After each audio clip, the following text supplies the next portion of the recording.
ഞാൻ ഓർക്കുക എൻ്റെ അപ്പച്ചനൊക്കെ ഇന്ന് പെട്ടെന്ന് ഈ നിമിഷത്തിൽ വന്നാൽ അവർക്കൊന്നും ഇമാജിൻ ചെയ്തു പോലും നോക്കാൻ പറ്റില്ല ഓരോ മനുഷ്യരുടെ കയ്യിൽ സ്മാർട്ട് ഫോൺ ഇരിക്കുന്നത്. അന്നൊക്കെ എല്ലാ കാര്യങ്ങളും ലെറ്റർ എഴുതി എത്ര സ്ലോ ആയിരുന്നു നമ്മുടെ ലോകം. ഇന്നത് എത്ര ഫാസ്റ്റായി. നമ്മളൊക്കെ ഒരു 20 വയസ്സിൽ അറിഞ്ഞ കാര്യങ്ങൾ അല്ലെങ്കിൽ മനസ്സിലാക്കിയ കാര്യങ്ങൾ ഇന്ന് ഓരോ കുട്ടികൾക്കും ചെറുപ്പത്തിൽ ഒരു റീലിലൂടെ ഒന്നിനും ഒരു ഒളിയും മറയും ഒന്നുമില്ല. ജീവിതത്തിൻ്റെ എല്ലാ മേഖലകളിലും എല്ലാ കാര്യങ്ങളിലും ഷൗട്ട് ചെയ്യരുത്. പക്ഷേ ഇവർ വീട്ടിലൊരു പ്രശ്നം വന്നു കഴിഞ്ഞാൽ പേരൻസ് ഷൗട്ട് ചെയ്യും. നമ്മൾ പറയുന്നതും പ്രവർത്തിക്കുന്നതും തമ്മിൽ യാതൊരു ബന്ധമില്ലാത്ത കാര്യങ്ങളാണ്. പേരൻ്റ് ആവരുത് എന്ന് പറയുന്നൊരു ചർച്ചകൾ നടക്കുന്നൊരു കാലഘട്ടമാണ്. അല്ലെങ്കിൽ കുട്ടികളെ ഒരു രീതിക്ക് കൊണ്ടുപോകാൻ കഴിയാത്തവരാരും ഇതിലേക്ക് കടക്കരുത് എന്ന് പറഞ്ഞ് അത്രയ്ക്കും ക്രൂരത ചെയ്യരുതെന്ന് തന്നെ പറയും. നന്നായിട്ട് നോക്കാൻ പറ്റുകയാണ് കുഞ്ഞുങ്ങളെ. നല്ലൊരു പേരൻറ്റിങ് ആയിരുന്നെങ്കിൽ ഞങ്ങളെപ്പോലുള്ള ലൈഫ് കോച്ചുകൾക്കോ സൈക്കോളജിസ്റ്റുകൾക്കോ ഒന്നും ഇത്രയും ജോലി ഉണ്ടാവില്ല. എന്തുകൊണ്ടാണ് നമുക്ക് ഹാൻഡിൽ ചെയ്യാൻ സാധിക്കാത്ത അത്ര ക്ലയൻസ് നമുക്ക് വരുന്നത്? ഈ പേരൻറ്റിങ് ഇന്ന് ഒരുപാട് പേര് ചർച്ച ചെയ്യുന്നൊരു വിഷയമാണ്. കഴിഞ്ഞ കാലങ്ങളിലൊന്നും നമ്മളങ്ങനെ അധികം കേട്ടിട്ടില്ല. എങ്ങനെ വേണം രക്ഷകർത്താക്കൾ, അതായത് കുട്ടികളെ നേർവഴിക്ക് നയിക്കാൻ വേണ്ടിയിട്ടായിരുന്നു ഒരുപറ്റം ആളുകൾ മുന്നിട്ട് വന്നിട്ടുള്ളത്. പക്ഷെ ഇന്നത്തെ കാലത്ത് അങ്ങനെയല്ല. രക്ഷിതാക്കളെ മനസ്സിലാക്കി നിങ്ങൾ കുട്ടികളെ ഇങ്ങനെ വേണം വളർത്താൻ എന്ന് പറയുന്ന രീതിയിലേക്ക് പേരൻറ്റിങ് മറ്റൊരു തലത്തിൽ വരുന്നുണ്ട്. മാം എങ്ങനെയാണ് ഇതിനെ കാണുന്നത്? നമ്മൾ ആദ്യം തന്നെ നമ്മൾ മനസ്സിലാക്കണം, പണ്ടെന്ന് പറഞ്ഞു കഴിഞ്ഞാൽ ഒരു മാറ്റം ഒരു സമൂഹത്തിൽ വരുന്നത് ഒരു 10 വർഷത്തിനിടയ്ക്കാണ് വലിയ മാറ്റങ്ങൾ എടുത്തു പറയാൻ വരുന്നത്. പിന്നീട് അതൊരു 5 വർഷത്തിനിടയ്ക്ക് നമുക്ക് പറയാൻ പറ്റും. ഇന്ന് അങ്ങനെയല്ല. ഒരു വർഷത്തിൽ 6 മാസത്തിൽ ഒരു 6 മാസം മുന്നേ ഉള്ളത് ഇപ്പോഴത്തെ ഒരു കാര്യം അത്രയ്ക്കും ഫാസ്റ്റായ ഒരു ലോകത്തിലാണ്. ഫോർ എക്സാമ്പിൾ, എൻ്റെ ചെറുപ്പത്തിലൊക്കെ വീട്ടിൽ ഫോൺ കണക്ഷൻ കിട്ടണമെങ്കിൽ നമ്മൾ BSNL ആപ്ലിക്കേഷൻ കൊടുത്ത് വെയിറ്റ് ചെയ്യണം. പതുക്കെ വരുള്ളൂ ഒരു ഫോൺ കണക്ഷൻ. ഇന്ന് അങ്ങനെയാണോ? ഞാൻ ഓർക്കുക എൻ്റെ അപ്പച്ചനൊക്കെ ഇന്ന് പെട്ടെന്ന് ഈ നിമിഷത്തിൽ വന്നാൽ അവർക്കൊന്നും ഇമാജിൻ ചെയ്തു പോലും നോക്കാൻ പറ്റില്ല ഓരോ മനുഷ്യരുടെ കയ്യിൽ സ്മാർട്ട് ഫോൺ ഇരിക്കുന്നത്. അന്നൊക്കെ എല്ലാ കാര്യങ്ങളും ലെറ്റർ എഴുതി എത്ര സ്ലോ ആയിരുന്നു നമ്മുടെ ലോകം. ഇന്നത് എത്ര ഫാസ്റ്റായി. നമ്മളൊക്കെ ഒരു 20 വയസ്സിൽ അറിഞ്ഞ കാര്യങ്ങൾ അല്ലെങ്കിൽ മനസ്സിലാക്കിയ കാര്യങ്ങൾ ഇന്ന് ഓരോ കുട്ടികൾക്കും ചെറുപ്പത്തിൽ ഒരു റീലിലൂടെ ഒരു 20 മിനിറ്റ് ഫോണിലൂടെ സ്ക്രോൾ ചെയ്യുമ്പം എത്ര വിധവിധമായിട്ടുള്ള കാര്യങ്ങൾ അവരുടെ തലയിൽ കൂടെ കടന്നു പോകുന്നത്. ഒന്നിനും ഒരു ഒളിയും മറയും ഒന്നുമില്ല. ജീവിതത്തിൻ്റെ എല്ലാ മേഖലകളിലും എല്ലാ കാര്യങ്ങളിലും ഗ്ലോബലൈസേഷൻ പോലെ തന്നെ ആഫ്രിക്കയിൽ നടക്കുന്ന കാര്യവും അമേരിക്കയിൽ നടക്കുന്ന കാര്യവും കേരളത്തിൻ്റെ ഏത് മുക്കിലും മൂലയിൽ കിടക്കുന്ന കാര്യം, ഇതാണ് ഇന്നത്തെ ഒരു കണ്ടന്റുകൾ കൊണ്ട് തന്നെ എക്സോസ്റ്റഡ് ആണ്. അതെ, ഒരവസ്ഥ. അതേപോലെ തന്നെ പേരൻസ് എന്താ ചെയ്യുന്നത് വെച്ചാൽ മക്കളെ നന്നാക്കാൻ നടക്കുകയാണ്. ശരിക്കും ഓരോ കുഞ്ഞുങ്ങളും ജനിക്കുന്ന ഒരു വൈറ്റ് പേപ്പർ പോലാണ്. അവരെ ഓരോന്നും ലേൺ ചെയ്യുന്ന ഫസ്റ്റ് ലേണിംഗ് നടക്കുന്നത് വീട്ടിലെ അച്ഛൻ്റെയും അമ്മയുടെയും അടുത്തു നിന്നാണ്. കുഞ്ഞുങ്ങളെ ആദ്യം അവരെന്തുകൊണ്ടാണ് അവരുടെ ലാംഗ്വേജ് എന്ന് പറയുന്നത്, അവരുടെ ബിഹേവിയർ അവരുടെ ലാംഗ്വേജാണ്. പലതും അവർക്ക് അറിയില്ല, വാക്കുകൾ കൊണ്ട് എക്സ്പ്രസ് ചെയ്യാൻ അറിയില്ല, എന്താണെന്ന് അവർക്ക് എമോഷൻസ് അറിയില്ല. അവരുടെ പല പ്രവൃത്തികളുടെയും അർത്ഥം ഇന്ന് പേരൻസിന് അറിയില്ല. അതറിഞ്ഞാൽ മാത്രമേ അവർക്ക് തിരിച്ചറിയാൻ പറ്റുള്ളൂ, ഇതവരുടെ ഒരു പ്രശ്നമല്ല, ഇതവർ something they are communicating with me. അവിടെ നമുക്കവിടെ ഹാൻഡിൽ ചെയ്യാൻ പറ്റും. ഇവിടെ നമ്മൾ കറക്ഷനാണ് നടക്കുന്നത്. ഒരിക്കലും ഇവിടെ വേണ്ടത് പെർഫെക്റ്റ് പേരൻറ്റിനെ അല്ല വേണ്ട, പ്രസൻ്റ് ആയിട്ടുള്ളൊരു പേരൻറ്റിനെയാണ്. അതേപോലെ പേരൻസ് എന്താ ചെയ്യുന്നത്, അവരുടെ സ്ട്രെസ്സ്, അവരുടെ സ്ട്രെയിന്, ഇതെല്ലാം വളരെ എളുപ്പത്തിൽ എക്സ്പ്രസ് ചെയ്യാനുള്ള ഒരു ഗ്രൂപ്പാണ് ഈ കുഞ്ഞുങ്ങളെന്ന് പറയുന്നത്. കാരണം അവർ എനർജറ്റിക്കലി അല്ലെങ്കിൽ പവർ വൈസ് കുറവാണല്ലോ. വളരെ എളുപ്പമാണ് ഷൗട്ട് ചെയ്യുക, ബഹളം വെക്കുക, അതേപോലെ നമ്മുടെ ഉള്ളിലുള്ളതൊക്കെ അടിച്ചേൽപ്പിക്കുക. അല്ലെങ്കിൽ എനിക്ക് സാധിച്ചതും എനിക്ക് സാധിക്കാത്തതും ഞാൻ നാളേക്ക് ആഗ്രഹിക്കുന്ന ഒക്കെ നടത്തിയെടുക്കാനുള്ള കുറച്ച് ഉപകരണങ്ങളായിട്ട് മാറ്റുന്ന ഒരു പേരൻറ്റിങ് ഉണ്ട്. ചിലരുടേതെന്ന് പറഞ്ഞു കഴിഞ്ഞാൽ ഞാൻ പെർഫെക്റ്റാന്ന് പറഞ്ഞ് അവരെന്താ ചെയ്യുന്നത് തിരിച്ചറിയാത്ത കുറേ പേരൻസ് ഉണ്ട്.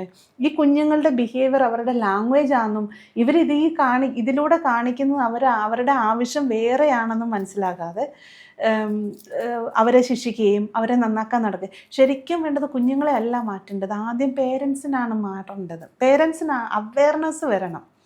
എങ്ങനെയാണ് പേരൻസ്, ഇന്നത്തെ കാലത്തെ പേരൻസ് മാറേണ്ടത്? അവർക്ക് ഫസ്റ്റ് ഓഫ് ഓൾ അവർ പ്രസൻ്റ് ആകാൻ, നമ്മളിപ്പോൾ കുട്ടികളെ കറക്റ്റ് ചെയ്യാനാണ് ഫോൺ നോക്കരുത്, എന്നിട്ട് അവരുടെ മുന്നിൽ തന്നെ ഇരുന്നുകൊണ്ട് നമ്മൾ ഫോൺ നോക്കും, ഫോൺ സ്ക്രോൾ ചെയ്തുകൊണ്ടേയിരിക്കും. സോ കുട്ടികൾ അതിൽ നിന്ന് എന്താ മനസ്സിലാക്കുന്നത്? നിയമങ്ങളുടെ വഴിക്കും നമുക്കിഷ്ടമുള്ളത് ചെയ്യാം.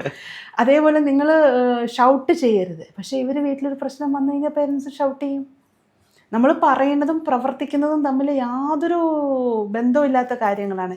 കുട്ടികൾ നമ്മൾ പറയുന്നതിൽ നിന്നല്ല പഠിക്കുന്നത്, നമ്മൾ ചെയ്യുന്നതിൽ നിന്നാണ്, നമ്മുടെ പ്രവൃത്തികളിൽ നിന്നാണ് പഠിക്കുന്നത്. അവർ ഒബ്സർവ് ചെയ്ത, നമ്മൾ പറയുന്നതിൻ്റെ വളരെ ചെറിയ പെർസെൻറ്റേജ് മാത്രമേ അവർ കേൾക്കുന്നുള്ളൂ. അവർ കാണുന്നതും കേൾക്കുന്നതും നമ്മൾ എന്ത് ചെയ്യുന്നു എന്നാണ്.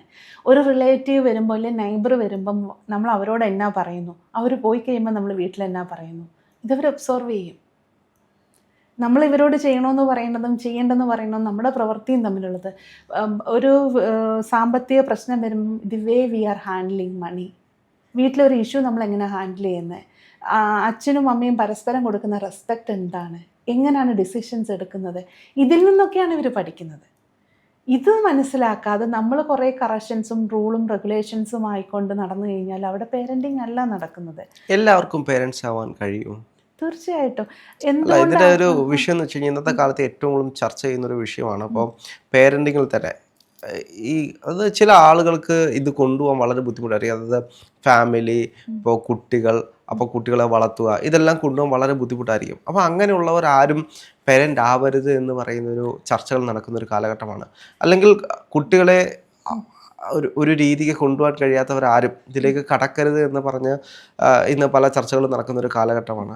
അത്രയ്ക്കും ക്രൂരത ചെയ്യരുതെന്ന് തന്നെ പറയും. നന്നായിട്ട് നോക്കാൻ പറ്റുകയാണ് കുഞ്ഞുങ്ങളെ. കാരണം അവർ ഈ ലോകത്ത് വന്നിട്ട് അവരുടെ ഏറ്റവും മനോഹരമായ പീരീഡ്, അവരുടെ ജീവിതം ഏറ്റവും അവർക്ക് എങ്ങനെ രൂപീകരിക്കാമെന്നുള്ളത് ഫൗണ്ടേഷൻ നടക്കുന്ന സമയം നമ്മളുടെ കുഴപ്പങ്ങൾ കൊണ്ട് നമ്മൾ നശിപ്പിച്ച് കളഞ്ഞ് അവരെ സ്ട്രഗിൾ ചെയ്യാൻ വിടുന്നതിലും ഭേദം പ്രോപ്പറായിട്ട് നോക്കാൻ പറ്റില്ലെങ്കിൽ. അതുകൊണ്ടാണ് ആൾക്കാർ അങ്ങനെ പറയുന്നത്, വരുന്ന ഒരു ജനറേഷനെ എന്തിനാണ് ഇത്രയും സ്ട്രഗിൾ ചെയ്യിക്കുന്നത്? കാരണം കുഞ്ഞുങ്ങൾ കടന്നു പോകുന്ന വേദനകൾ ആരും മനസ്സിലാക്കുന്നില്ല.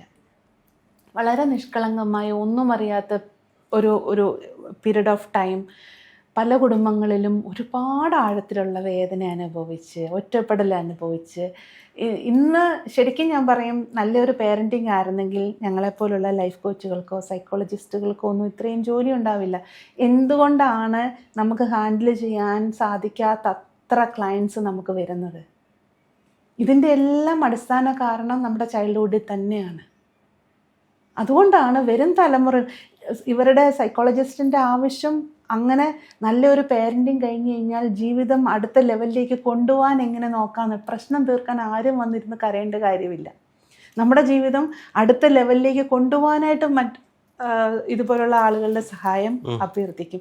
പക്ഷെ ഇതുപോലെ ഓരോരുത്തരും ഇത്രയും വന്ന് ഈ പ്രായത്തിലൊക്കെ ഇരുന്ന് കരയുകയും വേദനിക്കുകയും സ്ട്രഗിൾ ചെയ്യുന്നതിൻ്റെ ആവശ്യമില്ല. നമ്മൾ ഇനിയൊരു തലമുറയിൽ ഇങ്ങനെയുള്ള പ്രശ്നങ്ങൾ കുറയണമെങ്കിൽ നമ്മൾ പേരൻറ്റിങ് തന്നെയാണ് ശ്രദ്ധിക്കേണ്ടത്. കാരണം ഞാൻ സത്യമായിട്ടും പറയുന്ന കാര്യമാണ്, ഈ കണ്ട സൈക്കാട്രിസ്റ്റുകളുടെ അടുത്തും സൈക്കോളജിസ്റ്റുകളുടെ അടുത്തും ലൈഫ് കോച്ചുമാരൊക്കെ എത്ര എടുത്താലും തീരാത്തത്ര ക്ലയൻസ് വരുന്നത് എന്തുകൊണ്ടാണെന്നാണ് വിചാരിച്ചത്? പേരൻറ്റിങ്ങിൽ ചൈൽഡ്ഹുഡ് ഇഷ്യൂസ് കൊണ്ട് തന്നെയാണ്. ഈ കുട്ടികൾക്കുണ്ടാകുന്ന പ്രശ്നങ്ങൾ മുഴുവൻ ഈ ചൈൽഡ്ഹുഡിൽ നിന്നും അല്ലെങ്കിൽ പേരൻറ്റിങ്ങിൽ നിന്നും ഉണ്ടാകുന്നത് പേരൻറ്റിങ്ങിൽ നിന്ന് തന്നെയാണ്. ചെറുപ്പത്തിൽ അല്ലാത്ത കുറച്ച് പെർസെൻറ്റേജ് ബൈ ബർത്ത് ചില കാര്യങ്ങൾ കൊണ്ട് വരാം. കാരണം ഹെറിഡിറ്ററി കൊണ്ട് ചില ഇഷ്യൂസ് വരാം. കൂടുതലും വരുന്ന എമോഷണലായിട്ടുള്ള ബിഹേവിയറലായിട്ടുള്ള ഒരുപാട് കാര്യങ്ങൾ, ഈവൻ നമ്മൾ റിലേഷൻഷിപ്പിലും നമ്മുടെ മണിയുടെ കാര്യത്തിലും ഹെൽത്തിലും ഒക്കെ വരുന്ന പ്രശ്നങ്ങളുടെ അടിസ്ഥാനം കിടക്കുന്നത് നമ്മുടെ ചൈൽഡ്ഹുഡിൽ തന്നെയാണ്. ഈ പേരൻസ് എങ്ങനെയാണ് ഈ കുട്ടികൾക്ക് ഈ ട്രോമകൾ കൊടുക്കുന്നത്? ഇപ്പോൾ നമുക്ക് പോലും അറിയില്ല നമ്മുടെ കുട്ടികൾക്ക് നമ്മളൊരു ട്രോമയാണ് കൊടുക്കുന്നത്. ഈ പേരൻസ് എങ്ങനെയാണ് നമ്മുടെ കുട്ടികൾക്ക് ട്രോമകൾ കൊടുക്കുന്നത്? നമ്മൾ വളരെ സാധാരണമായിട്ട് വിചാരിക്കുന്നത് കാര്യങ്ങൾ, നമ്മൾ പറയുന്ന കാര്യങ്ങളൊക്കെ ഇവരുടെ ജീവിതത്തിൽ, കാരണം ഞാൻ പറഞ്ഞില്ല, ഒരു 6 വയസ്സ് വരെ നമ്മുടെ സബ് കോൺഷ്യസ് മൈൻഡിലേക്ക് ഒരു ഫിൽട്ടർ ഇല്ലാതെ ഡയറക്റ്റായിട്ട് കടന്നു പോവുകയാണ്. ഇതെല്ലാം ഇവരുടെ ജീവിതത്തിൻ്റെ റൂളായിട്ട് മാറുക. ഇതിൻ്റെ അടിസ്ഥാനത്തിലാണ് അവരവരുടെ ജീവിതം കെട്ടിപ്പടുക്കുന്നത്. ഒരിക്കൽ അതായത് അവരുടെ നിരപരാധിത്വം എക്സ്പ്ലെയിൻ ചെയ്യാൻ സമ്മതിക്കാതെ കുറ്റക്കാരനാക്കുമ്പം അതൊരു ചെറിയ വിഷയമായിരിക്കും. ചില സമയത്ത് നമ്മുടെ വീട്ടിൽ ഗസ്റ്റ് വരുമ്പം ആ കൊച്ചു വഴക്കുണ്ടാക്കി കഴിഞ്ഞ് കഴിഞ്ഞാൽ ചിലപ്പോൾ അതിനെ സമാധാനിപ്പിക്കാൻ വേണ്ടി നമ്മുടെ കുട്ടിയെ നമ്മൾ വഴക്ക് പറയും. ശരിക്കും അവനവിടെ അപമാനപ്പെടുകയാണ് ചെയ്യുന്നത്. നമ്മളത് വലിയ കാര്യമാക്കുന്നില്ല. അവൻ്റെ ലോകത്തിൽ അത് വലിയ കാര്യമാണ്. നമ്മുടെ പ്രായത്തിൽ ഇങ്ങനെയൊന്നും നമുക്ക് സംഭവിച്ചാൽ നമുക്ക് എങ്ങനെ ആയിരിക്കും? അവൻ്റെ ലോകം അതായത് 30 വയസ്സുള്ള ഒരാൾ ഈ 30 വർഷത്തെ എക്സ്പീരിയൻസിൽ ലോകം കാണുന്ന രീതിയിലായിരിക്കും എക്സ്പെക്റ്റ് ചെയ്യുന്നത് 5 വയസ്സുള്ള ഒരു കൊച്ചിൻ്റെ കയ്യിൽ നിന്ന്. അവൻ്റെ ലോകം വളരെ ചെറുതാണ്, അവൻ്റെ അനുഭവം ചെറുതാണ്. അതുകൊണ്ട് തന്നെ നമ്മൾ കൊടുക്കുന്ന ഓരോ കാര്യങ്ങളുടെ ഇമ്പാക്റ്റ് വളരെ ആഴത്തിലുള്ളതാണ്. നമ്മൾ വിചാരിക്കുന്ന രീതിയിലുള്ളൊരു നിസ്സാര കാര്യമല്ല, അത് അവൻ്റെ ജീവിതത്തിൽ ഏറ്റവും മുഖ്യമായിട്ടുള്ള കാര്യമായിരിക്കും. അതവനെ ബാധിക്കുന്നത് അത്ര. ഈ മൂത്ത കുട്ടികൾ, ഈ 2ാമത്തെ 3ാമത്തെ കുട്ടികളുണ്ടാകുമ്പോൾ മൂത്ത കുട്ടികൾക്ക് പരിഗണന കുറയുന്നു. നമ്മൾ വിചാരിക്കുന്നത്ര നിസ്സാരമായിട്ടല്ല കുഞ്ഞുങ്ങളുടെ ഹൃദയത്തെ ബാധിക്കുന്നത്. അതുവരെ രാജകുമാരനായിരുന്ന ഒരാൾ സ്വന്തം രാജ്യത്തിൽ നിന്ന് പുറത്താക്കപ്പെട്ടാൽ അവരെത്ര പെയിൻഫുള്ളാണ്. ഇന്ന് പറയുന്നില്ലേ, ഒരു ബ്രേക്കപ്പ് ആകുമ്പോൾ ഭയങ്കര പെയിനാണ്. ഓർത്ത് നോക്കിയാൽ സ്വന്തം അച്ഛനാലും അമ്മയാലും ബന്ധുക്കാരാലും ഒരു നിമിഷം മാറ്റി നിർത്തപ്പെടുന്ന ഒരവസ്ഥ, അവൻ എത്രത്തോളം ബ്രേക്കപ്പിലൂടെയാണ് കടന്നു പോകുന്നത്. അങ്ങനെ വരുന്ന കുട്ടികളാണ് പിന്നീട് പല പ്രശ്നങ്ങളും അവരുടെ സ്വഭാവത്തിൽ വരുന്നതും അവരെല്ലാവരോടും റിബലായി മാറുന്നതും പല പല ഇഷ്യൂസിലേക്ക് വരുന്നത്. നമ്മൾ കരുതുന്ന പോലെ അവരുടെ ലോകം അതായത് കാക്കയ്ക്കും തൻകുഞ്ഞ് പൊൻകുഞ്ഞെന്ന് പറയുന്നത് പോലെ അവൻ്റെ ജീവിതം, അവൻ്റെ എമോഷൻ അവന് ഏറ്റവും ഇമ്പോർട്ടൻ്റ് ആണ് ആ പ്രായത്തിൽ. അവനത് മച്യൂറായിട്ട് കാണാൻ അവന് ജീവിതാനുഭവം ഇല്ല, അവന് പറഞ്ഞ് മനസ്സിലാക്കി കൊടുക്കാൻ ആരുമില്ല. അതുവരെയുള്ള അവൻ്റെ കംഫർട്ട് സോണാണ്, അവൻ്റെ സുരക്ഷിതത്വമാണ് അവൻ്റെ അച്ഛനും അമ്മയും. അവിടെ നിന്നാണ് ഓരോന്നും അവന് കിട്ടുന്നത്. അതേപോലെ ഓരോ കുട്ടിയും ഏറ്റവും കംഫർട്ടബിളായിട്ട് നിൽക്കുന്നതും ഏറ്റവും സേഫായിട്ട് നിൽക്കുന്നതുമാണ് ഒന്നീ ഗാർഡിയൻ അല്ലെങ്കിൽ പേരൻസ്. അവർ പറയുന്നതെല്ലാം അവർക്ക് വേദവാക്കാണ്. സോ ഇപ്പം റിലേഷൻഷിപ്പിനെ പറ്റി പറയുന്നതും പണത്തെ പറ്റി പറയുന്നതൊക്കെ അവൻ വേദവാക്കായിട്ടാണ് എടുക്കുന്നത്. ഒരിക്കലും ഒരു അച്ഛൻ പറയും നിന്നെക്കൊണ്ട് ഒന്നിനും കൊള്ളത്തില്ല എന്ന് പറഞ്ഞാൽ അത് അവനൊരു അടിസ്ഥാന നിയമമായിട്ട് അവിടെ കിടക്കും. അവനവിടെ തീരുമാനിച്ചു ഞാൻ ഒന്നിനും കൊള്ളാത്തവനാണെന്ന്. നമ്മൾ 4 പ്രാവശ്യം ഒരു കാര്യം പറഞ്ഞു കഴിഞ്ഞാൽ അത് അവൻ്റെ ഐഡൻറ്റിറ്റി ആയിട്ട് മാറും. കഴുതയെന്ന് വിളിക്കുന്ന എത്ര കുടുംബങ്ങളുണ്ട്, തമാശക്കായിരിക്കും വിളിക്കുന്നത്. അത് എൻ്റെ അടുത്ത് വന്ന ക്ലയൻസ് എത്ര പേര് പറഞ്ഞിട്ടുണ്ടെന്നറിയോ, അവരുടെ ചെറുപ്പത്തിൽ പറഞ്ഞുകൊണ്ടിരിക്കുന്ന കാര്യങ്ങൾ. ഇന്ന് 46ാമത്തെ വയസ്സിലും ചങ്ക് പൊട്ടി കരയണമെങ്കിൽ അത് എത്രത്തോളം ആഴത്തിലാണ് അവരെ ബാധിച്ചിരിക്കുന്നതെന്ന് ഓർത്ത് നോക്കി. ഈ ചെറിയ പ്രായത്തിൽ അവർക്കുണ്ടായ ഓരോ അനുഭവങ്ങളും. പിന്നെ ഇതിൻ്റെയൊക്കെ പ്രശ്നം എന്ന് വെച്ചാൽ നമ്മുടെ ആളുകൾ വിചാരിക്കുന്നത് എനിക്ക് ഈ പ്രശ്നമുണ്ടെന്ന് അറിഞ്ഞാൽ അത് ഹീലായെന്നാണ്. ഒരിക്കലും എനിക്ക് ഈ പ്രശ്നമുണ്ട്, ഈ പാറ്റേൺ ഉണ്ടെന്ന് അറിഞ്ഞാൽ ഹീലാവില്ല. നമ്മുടെ ശരീരത്തിൽ നിന്നും മനസ്സിൽ നിന്നും ഇതെല്ലാം നമ്മുടെ ബോഡിയിൽ ലോക്ക് ചെയ്തിട്ടുണ്ട്, നമ്മുടെ ബോഡിയിൽ സ്റ്റോർഡാണ്. ആ ബോഡിയിൽ നിന്ന് റിലീസ് ചെയ്യണം, നമ്മുടെ മനസ്സിൽ നിന്ന് പല ലെവലിൽ നിന്ന് റിലീസ് ചെയ്യണം. അതിനുള്ള പ്രോസസ്സുകളുണ്ട്. ഓരോ തലത്തിലും നമുക്കതിനെ റിലീസ് ചെയ്യാനായിട്ടുള്ള സിസ്റ്റമാറ്റിക് ആയിട്ടുള്ള ടെക്നിക്കുകളുണ്ട്. അത് സയൻറ്റിഫിക്കലി പ്രൂവ്ഡ് ടെക്നിക്കുകളാണ്. അതിലൂടെ തന്നെ റിലീസ് ചെയ്യണം. It will take time.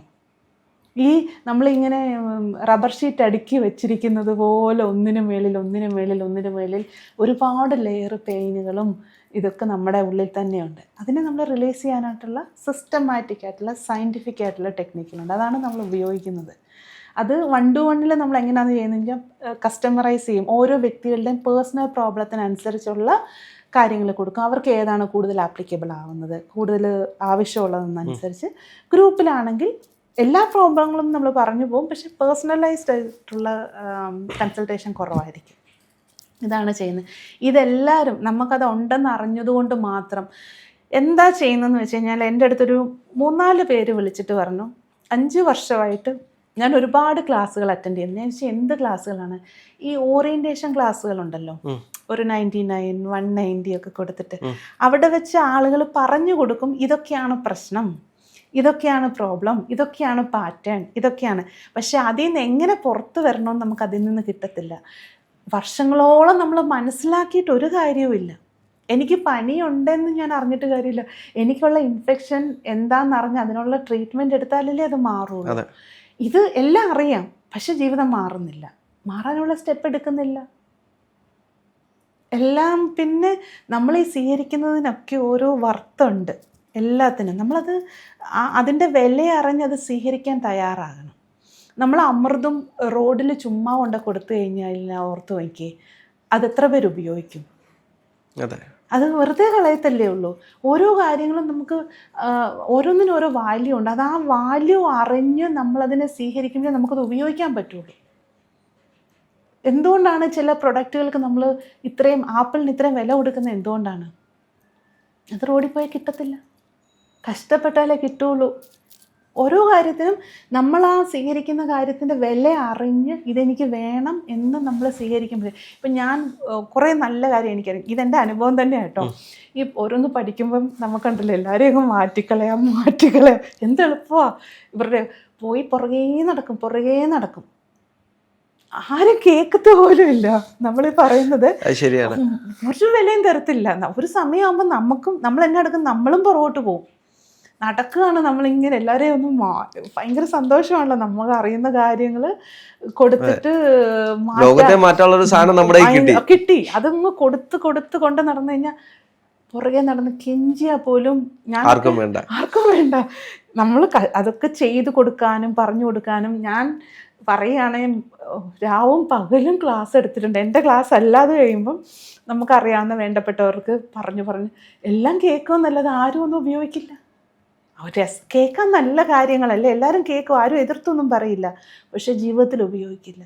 നമുക്ക് വേണമെന്ന് തോന്നി അതിൻ്റെ വാല്യൂ അറിഞ്ഞ് നമ്മളതിനെ വാങ്ങിയാൽ മാത്രമേ നമ്മൾ ഉപയോഗിക്കുള്ളൂ. എൻ്റെ ക്ലയൻസ് എന്തുകൊണ്ട് അവർക്ക് റിസൾട്ട് കിട്ടുന്നത്? കാരണം അവർക്കറിയാം അതിൻ്റെ വാല്യൂ. ഇപ്പോൾ ഉപയോഗിച്ചില്ല പിന്നെ കിട്ടത്തില്ലെന്നും അറിയാം. കാരണം അത് കിട്ടുമ്പോൾ അവർ ഉപയോഗിക്കും. ടൈമിനാണല്ലോ വില. അതെ, അവർക്കറിയാം ആ സമയത്തിൻ്റെ ഇമ്പോർട്ടൻസ് അറിയാം. കിട്ടുന്ന ഓരോന്നും അമൂല്യനിധിയായിട്ട് ഉപയോഗിക്കും. അതുകൊണ്ട് ഞാൻ തന്നെ ചില സമയത്ത് അത്ഭുതപ്പെട്ടിട്ടുണ്ട്, ഇത്ര പെട്ടെന്ന് ഇത്ര വലിയ മാറ്റങ്ങളോ? കാരണം അവർ ഉപയോഗിക്കുന്ന രീതി. കാരണം പ്രശ്നങ്ങൾ അവർക്കറിയാം, അവർ സ്ട്രഗിൾ ചെയ്ത് അറിയാം. ഇതിനൊരു മാറ്റമില്ലേന്ന് കരഞ്ഞു തീർത്ത രാത്രികളുണ്ട്. അന്വേഷിക്കാത്ത വഴികളില്ല, എന്താ ഇതിനൊരു പരിഹാരമെന്ന്. അപ്പോൾ ഒരു പരിഹാരം കാണുമ്പം ഒരു കച്ചിത്തുരുമ്പ് കിട്ടിയതുപോലാണ്. അത് ഉപയോഗിക്കും. അതിന് തയ്യാറാകുന്നവർക്കേ മാറ്റം പറഞ്ഞിട്ടുള്ളൂ, അല്ലാത്തവർക്കുള്ളതെല്ലാം മാറ്റം. കാരണം ചുമ്മാ കിട്ടുന്ന നമ്മൾ എന്നാ അമൃതാന്ന് പറഞ്ഞ് കൊടുത്തു നോക്കിയേ. റോഡിൽ പോകുന്ന ഒരു ഗ്രൂപ്പിന് കൊടുത്താൽ അത് ഉപയോഗിക്കുന്ന ഒരു 5 6 ബാക്കിയൊക്കെ നിലത്ത് കാണും. കളയും ആൾക്കാർ. അവരെന്നാ വിചാരിക്കും ഇത് വല്ലതും ഗുണമുള്ളതാണ്, ആരെങ്കിലും ചുമ്മാ കൊടുക്കുമോ? അതല്ലേ നമ്മുടെ ഒരു മെന്റാലിറ്റി. എന്താണെങ്കിലും ഒരുപാട് പേരുടെ ജീവിതം മാറ്റിമറിക്കാൻ ഇനിയും കഴിയട്ടെ. ഒരുപാട് സന്തോഷം. നമുക്ക് വീണ്ടും ഇരിക്കാം. Thank you so much.